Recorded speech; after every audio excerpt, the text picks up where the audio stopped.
in Illinois, there are 300,000, a little over 300,000 student athletes. Three of them are transgender. So the Republicans are first of all attacking in the most vile ways the smallest minority of people.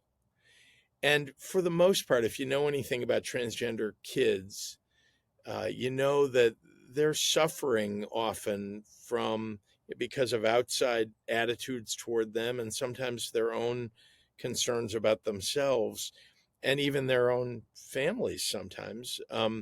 They're suffering. They're suffering sometimes depression. They're suffering.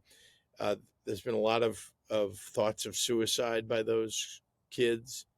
And I think we need to take a step back, all of us, and recognize that the decisions that get made, they should be made at the school district level and, with teachers and leaders at the school, but also with the parents and their doctor, the child's doctor. Because, a lot of times there's a lot of discussion that needs to be had. And remember, in a lot of places, in rural areas across the country where there's a child who thinks they might be transgender or doesn't know what's going on.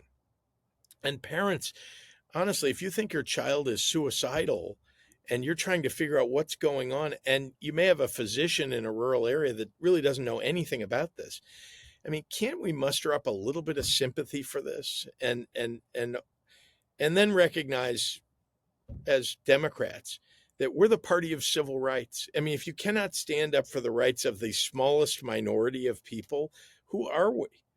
And so that I think is, the way I think about the moment that we're in, the attacks that these children are undergoing, and I'm not suggesting this is the mainline focus of our democratic message.